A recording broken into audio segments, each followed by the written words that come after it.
அனைவருக்கும் வணக்கம். தற்போது காச நோயின் சில 1 மார்க் கொஸ்டின் அண்ட் ஆன்சர் பற்றி பார்க்க போகிறோம். காச நோயை ஏற்படுத்தும் நோய்க்கிருமி மைக்கோபாக்டீரியம் டியூபர்குலோசிஸ். காச நோயை அதிகம் தாக்கும் உடல் உறுப்பு எதுன்னு பார்த்தீங்கன்னா நுரையீரல். காச நோயை கண்டறிய பயன்படுத்தப்படும் முக்கியமான பரிசோதனை மார்டெக்ஸ் டெஸ்ட்டு. காசநோயை தடுக்கும் தடுப்பூசி எதுன்னு பார்த்தீங்கன்னா பிசிஜி வேக்சின். காசநோயை பயன்படுத்தப்படும் சிகிச்சை திட்டம் எதுன்னு பார்த்தீங்கன்னா டாட்ஸ். பிசிஜி தடுப்பூசி எந்த வயதில் கொடுக்கப்படுகிறது பார்த்தீங்கன்னா பிறந்த பிறகு உடனே 24 ஹவர்ஸுக்குள்ளே தரப்படுது. டாட்ஸ் திட்டம் எந்த ஆண்டில் அறிமுகப்படுத்தப்பட்டது பார்த்தீங்கன்னா 1993ஆம் ஆண்டு. டிபி நோயின் ரத்தத்தில் எது அதிகரிக்கும் அப்படி பார்த்தீங்கன்னா இஎஸ்ஆர் ரேட் அதிகரிக்கும் அப்படின்றாங்க. காச நோயின் முக்கிய அறிகுறி எதுன்னு பார்த்தீங்கன்னா இருமல் மற்றும் சளி 3 வாரங்களுக்கு மேலும் இருக்கும். காச நோயை பரவும் வழி எது அப்படின்னு பார்த்தீங்கன்னா காற்று வழியாக. இது ஏர்பார்ன் டிசீஸ் அப்படின்வாங்க. அதுக்கப்புறம் குஷ்டநோய் குஷ்டநோய் அப்படின்வாங்க. லெப்ரசி நோய் கிருமி எதுன்னு பார்த்தீங்கன்னா மைக்கோபாக்டீரியம் லேப்ரே. இதுக்கும் டிபிக்கு பார்த்தீங்கன்னா ஒரே ஜீனஸ் நேம் தான், மைக்கோபாக்டீரியம் தான். அது மைக்கோபாக்டீரியம் டியூபர்குலோசிஸ். இதில் பார்த்தீங்கன்னா மைக்கோபாக்டீரியம் லேப்ரே.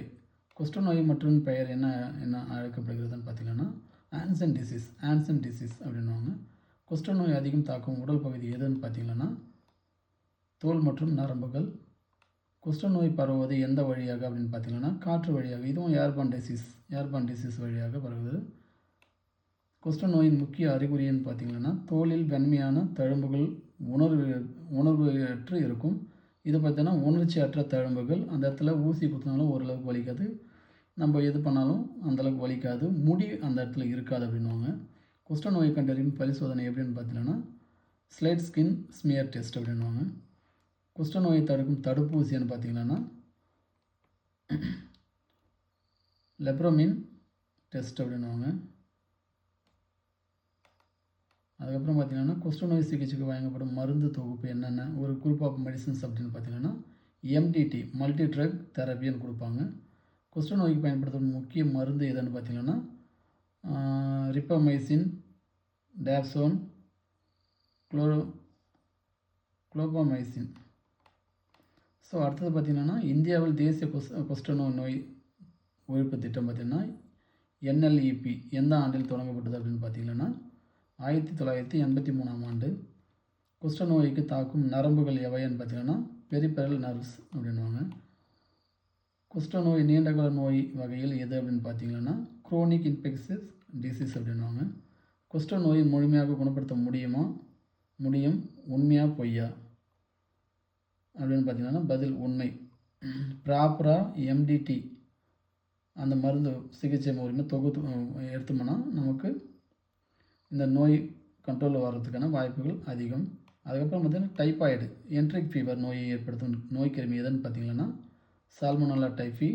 டைபாய்டு நோய் எந்த வழியாக பரவுகிறது அப்படின்னு பார்த்தீங்கன்னா உணவு மற்றும் தண்ணீர் வழியாக, கண்டாமினேட்டட் வாட்டர், கண்டாமினேட்டட் ஃபுட்டு மூலிமா வரக்கூடியது.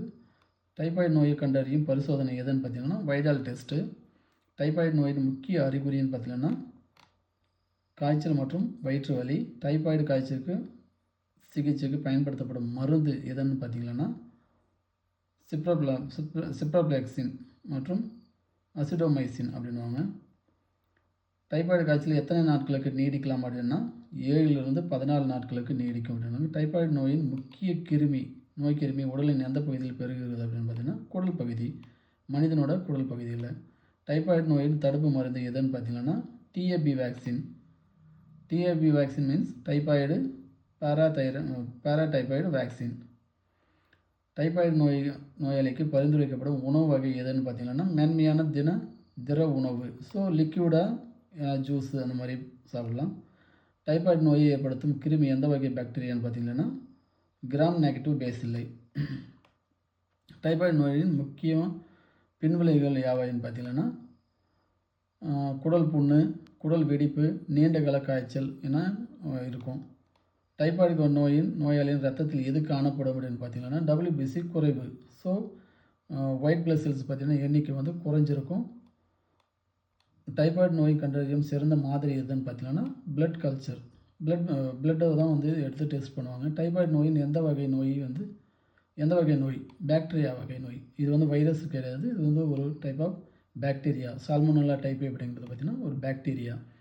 டைபாய்டு நோயை தடுப்பதற்கான முக்கிய வழி எதுன்னு பார்த்தீங்கன்னா சுத்தமான தண்ணீர் குடித்தல், காய வச்சு குடிக்கலாம், சோப்பு கொண்டு கைகளை கழுவுதல், ஹைஜீனிக்காக இருக்கிறது, சுத்தமான உணவு உட்கொள்வது அப்படின்ற மாதிரி.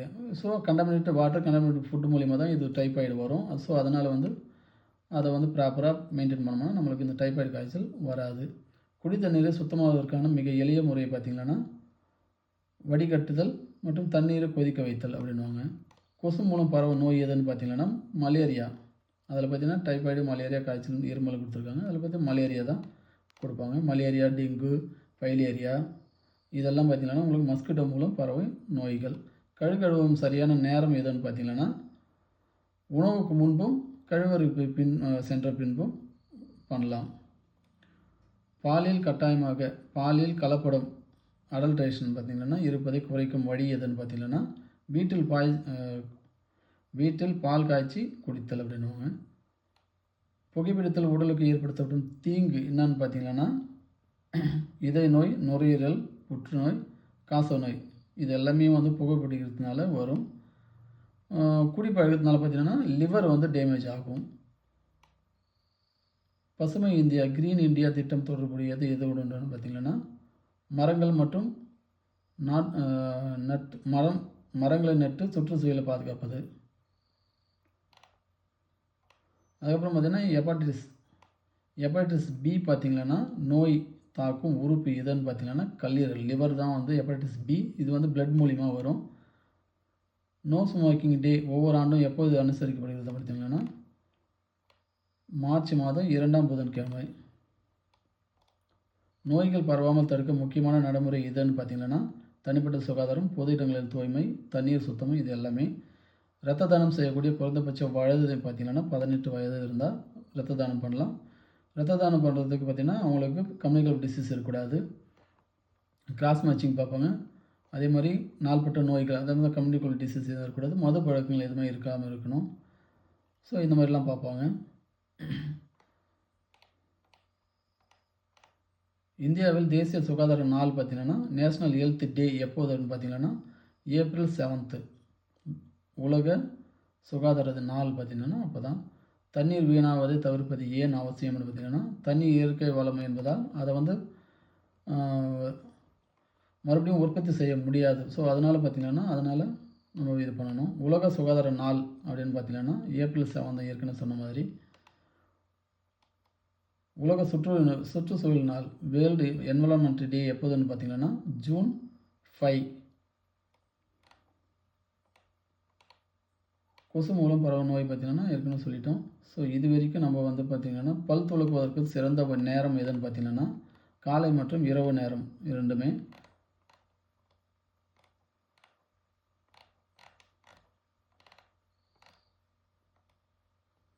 ஸோ இது வரைக்கும் இன்றைய தலைப்பு நிறைவடைகிறது. நன்றி, வணக்கம்.